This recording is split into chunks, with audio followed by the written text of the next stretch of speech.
Welcome back to today's video. Today is Thursday, December 4th, 2025, and today we are going to be talking about the state of New Jersey and its mid-decade redraw that might actually come in time for the 2028 elections. Yeah, I know it seems like we're talking about a race so far in advance, but after Democrats really did sweep the races here in New Jersey in the 2025 elections, it now seems that they are emboldened to embark on a similar journey to that of the state of Virginia, which is pushing for a potential mid-decade redraw. Amidst all of the adversity from the Trump administration and Republicans on the national level who are pushing mid-decade redraws in their own state, New Jersey finds itself right in the middle as an opportunity state for the Democratic Party given its current and present-day House composition. Now, for a bit of context, the state of New Jersey in the last presidential election voted for Kamala Harris by roughly 6 percentage points. It was the most lackluster performance for a Democratic nominee in New Jersey just on an elections basis since 2004. And it was one that showed that New Jersey might become inevitably a future swing state later down the line. Now, New Jersey Democrats dispelled those rumors in 2025 when they won the governor's race by nearly 15 points.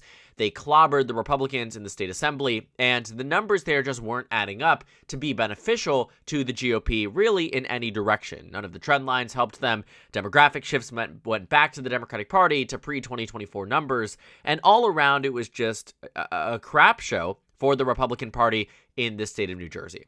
And with this newfound advantage that the Democrats have, they have substantive majorities in both chambers, as well as the governor's mansion. New Jersey now seems to be open to this idea that a mid-decade redraw could come in time for 2028, even if they don't have the time to do so ahead of 2026. And the reason I gave you the context about where it stands on the presidential level, I also want to bring up where it stands on the congressional level. Democrats already have an advantage. It's a state that gives Democrats routinely about 9 seats here. If Republicans were to have minor overperformance relative to 2024, chances are they could peel off New Jersey's 9th district as well as some of the other ones. But really speaking, what we're looking at here is that the 2026 midterms are probably not going to change too much of the composition of New Jersey right now, but it could very well happen in 2028 if they do, in fact, undergo this mid-decade redraw as people are expecting them to in this state. Now, it's not a guarantee. Obviously, that's something that would have to be taken up with the Democrats in leadership on both sides of the chamber in the state of New Jersey. But the idea here, I think, would be to return down New Jersey from where it was in 2024, which is a 9-3 map in 2022. It was similarly as well. There was a target district here in New Jersey 7th that seemed to be a little bit more out of the realm of possibility, but in 2026, no doubt in my mind that Democrats could pick up the 7th district. At best case scenario, really, for the Democrats in the current New Jersey map, Democrats would be at 10-2. Right now, they're at 9-3. But again, they want to return back to the numbers of 2018, when Democrats held 11 out of the total 12 seats in New Jersey, with the one district that went to the GOP within 12 points. It was a solid Democratic year, and 2 years later, it collapsed. Republicans picked up an additional seat, and then a year later, they picked up one more seat. But seriously speaking, looking at the numbers here, it went from in 2016, 7-5. 2 years later, Democrats dominated. Same map here. A lot of incumbents were running for re-election. It was a race that, many Republicans thought they weren't going to be facing that much of a competitive nature when it came down to where they stand. And yet, ultimately, these races that were solid for the GOP simply became not so solid. And I think that's what the Democrats in New Jersey are trying to envision for their future in this state. I think they see states like Virginia that are about to go from a 6-5 map to potentially 9-2 or 10-1 and see it as an opportunity to really fight back against what Donald Trump and Republicans are doing on the national level. And I think that this initiation out of Texas really put every single state in an all-out frenzy. California is undergoing a redraw. Utah saw a suing of the map that was successful. Ohio was forced to compromise on the Democratic side. North Carolina, Missouri, and Indiana seem like they're undergoing redraws in Indiana. Missouri and North Carolina will yet to be seen. Florida set to redraw in the spring. A lot of states are really going to get into it. Virginia's going to do it as well. New Jersey very well may ahead of 2028. New York has openly been considering it for a while that they'll do it ahead of 2028. And so again, very seriously looking at the congressional maps here, what's happening in New Jersey is nothing more than just a continuation of this all-out war that Donald Trump and the GOP began by trying to redraw the state of Texas, which they did do successfully, that will likely amount to Republicans gaining 3, 4, maybe 5 seats in 2026, which is why Democrats feel that need to combat it in many of these states. And if New Jersey is to do it, it could add into the numbers here that really ruin the Republican Party's entire purpose of trying to go on this journey. When it comes down to the states that Republicans are trying to do a redraw in, for instance, in Texas, I think that, this is the first initial big power grab for the GOP. Republicans were set to gain about 5 seats from this state.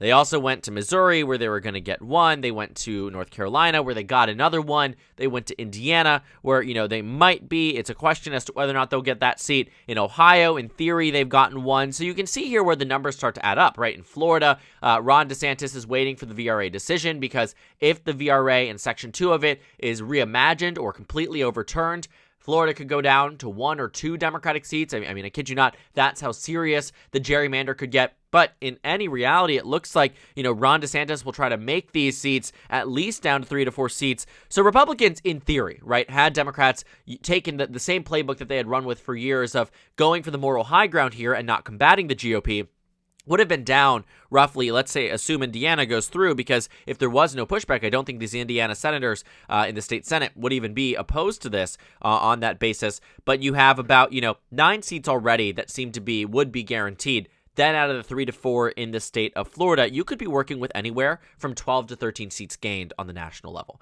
And that would essentially bring the Democratic Party down from needing just 3 seats to win the majority, all the way their number down to about 202 to Republicans at, 233, which would mean Democrats would need to gain substantially more seats in 2026 to even have a chance at winning back that majority. And so since Democrats are fighting back, this is what I talk about with New Jersey, but why it's so impactful that they're even considering this is because, again, it really does bring you back to that point where you could see Democrats not only meeting the moment and matching Republican Party gains in these states, they could actually outperform them, right? In Utah, Democrats are at +1. In California, Democrats are at +5. Where are you at so far? Republicans were in that best case scenario, gaining 12 to 13 seats. Democrats now already have 6. Right, so that's the 6 alone.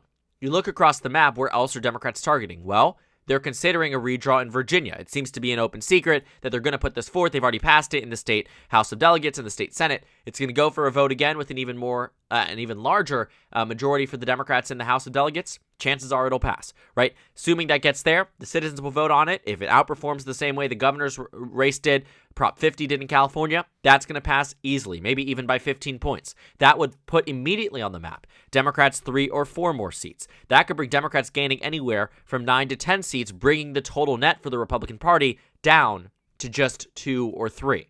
But that's where New Jersey plays a role.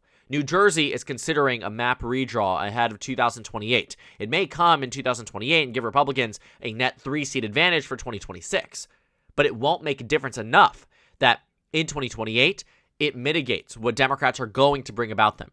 New Jersey could redraw. New York could redraw. These are states right now. New Jersey, Democrats could gain 2 seats. That brings down the Republican gain to roughly just 1. Then you move over to New York, where Republicans are at 7. We've seen this idea floated before, where Democrats are openly investigating the idea of bringing Republicans' numbers down from 7 to 3. That would be a net gain of 4 for the Democratic Party. Then you start to see it, right? You bring the Republican Party's advantage not only down, but to a negative. Democrats would come out on top.